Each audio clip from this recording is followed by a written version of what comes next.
नमस्कार, मैं अभिषेक उपाध्याय। आप देख रहे हैं टॉप सीक्रेट। एक फैसला कितने बड़े परिणाम ला सकता है, इसी बात की इस समय चर्चा है। ये फैसला है यूपी के डिप्टी सीएम केशव मौर्य की डिग्री को लेकर के। इस मामले में सुप्रीम कोर्ट ने केशव मौर्य को सुप्रीम राहत दे दी है। सुप्रीम कोर्ट ने जो याचिकाकर्ता थे दिवाकर नाथ त्रिपाठी, उनकी याचिका को खारिज कर दिया है और ये कहा है कि याचिकाकर्ता ना तो पीड़ित है और ना ही प्रभावित है।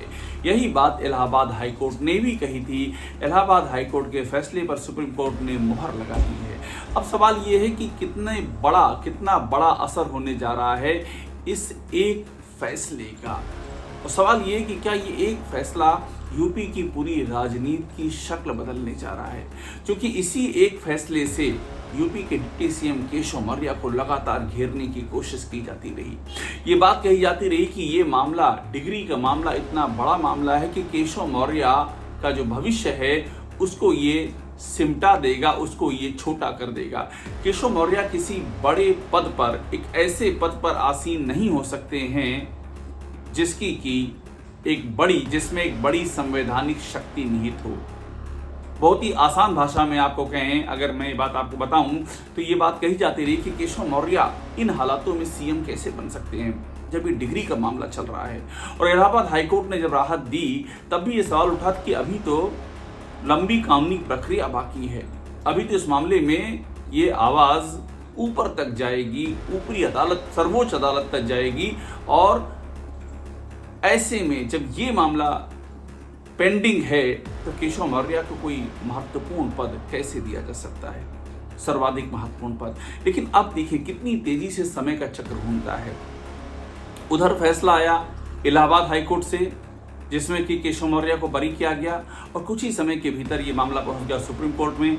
जो याचिकाकर्ता हैं उन्होंने सुप्रीम कोर्ट में अपील कर दी और सुप्रीम कोर्ट ने भी केशव मौर्य को बरी करने के फैसले को बरकरार रखा। केशव मौर्य को सुप्रीम राहत मिल गई। आरोप बड़े गंभीर लगाए गए थे और इन्हीं आरोपों का सहारा लेकर के केशव मौर्य के जो विरोधी हैं वो लगातार इसे ढाल की तरह इस्तेमाल कर रहे थे कि अब केशव मौर्य का जो करियर है, राजनीतिक करियर है, वो एक सीमा से आगे नहीं बढ़ सकता है और उस पर पूर्ण विराम लगाया जाएगा। ये अंदर खाने में कोशिशें जम करके चल रही थी, इन कोशिशों में कोई कमी नहीं थी और एक पूरा का पूरा तबका इसके पीछे लगा हुआ था। और ये कौन लोग हैं, ये कौन कोशिशें कर रहे थे, इसके बारे में भी जानकारी है, ये मालूम है लोगों को। क्या है कि राजनीति में अलग अलग धड़े होते हैं और ये सब लड़ाई सत्ता पक्ष के भीतर की, कहीं बाहर की नहीं है। सत्ता पक्ष के भीतर अलग अलग धड़े होते हैं और उन धड़ों के अपने समर्थक होते हैं और ऐसे किसी मुद्दे को उछाल करके, उबाल करके कोशिश की जाती है कि नेता विशेष को पिन डाउन किया जाए ताकि वो उस लक्ष्य की ओर ना जा पाए जहां पर सत्तासीन व्यक्ति के लिए वो चुनौती बन सकता है। तो केशव मौर्य के सामने एक बड़ा चैलेंज था और जब ये चैलेंज पार हो गया है, जब केशव मौर्य बरी हो गए हैं, तो आप ये समझ लीजिए कि अब यहां से यूपी की राजनीति एक नई शक्ल लेने जा रही है। और ये नई शक्ल मैं इसलिए कह रहा हूं क्योंकि 2017 से लेकर के 2025 तक यूपी में एक ही बात चर्चा में रही बीजेपी के भीतर कि सत्ता मिलनी किसी को चाहिए थी, मिल किसी को गई। केशव मौर्य ने जब ये बात उठाई कि संगठन सरकार से बड़ा है, तो फिर ये बात सामने आई कि ये उसी बात की प्रतिध्वनि है कि 17 में जब बीजेपी ने थंपिंग मेजॉरिटी से सीटें जीती, यूपी की सत्ता में वापसी की, 325 सीटें एनडीए को मिली, उस समय केशव मौर्य प्रदेश अध्यक्ष हुआ करते थे। और उस समय ये बात सामने आई कि केशव मौर्य ने जिस तरह से मेहनत की है, सोशल इंजीनियरिंग की है, पिछड़े इकट्ठा हुए हैं उनकी अगुवाई में और दिल्ली के साथ में जो उनका बेहतर तालमेल है, उसके चलते बीजेपी को ये सफलता मिली। लेकिन जब मुख्यमंत्री बनने की बात आई तो योगी आदित्यनाथ को वो पद सौंप दिया गया और ऐसा लगा कि जैसे कि किसी ने ऊपर से उतार दिया हो, उनको लॉन्च कर दिया हो, उनकी लॉन्चिंग कर दी हो और उनको वहां बिठा दिया गया। बात अगर यहीं तक सीमित होती फिर भी चल जाता। उसके बाद जिस तरह से योगी आदित्यनाथ ने शासन किया है वो सबको अखर रहा है बीजेपी के भीतर। वो शासन का तरीका ये रहा है कि योगी आदित्यनाथ का जो सीएम ऑफिस है वो अपने ही तमाम मंत्रियों के पूरे मंत्रालय को कंट्रोल करता रहा है। अधिकारियों के जरिए ऐसे ऐसे अधिकारी तैनात किए गए, जो डिप्टी सीएम है दोनों उनके महकमे में तैनात किए गए, दूसरे मंत्रियों के महकमे में तैनात किए गए कि उनको काम करने का मौका ही नहीं, और पूरा कंट्रोल सीएम ऑफिस का। इससे बहुत समस्या रही।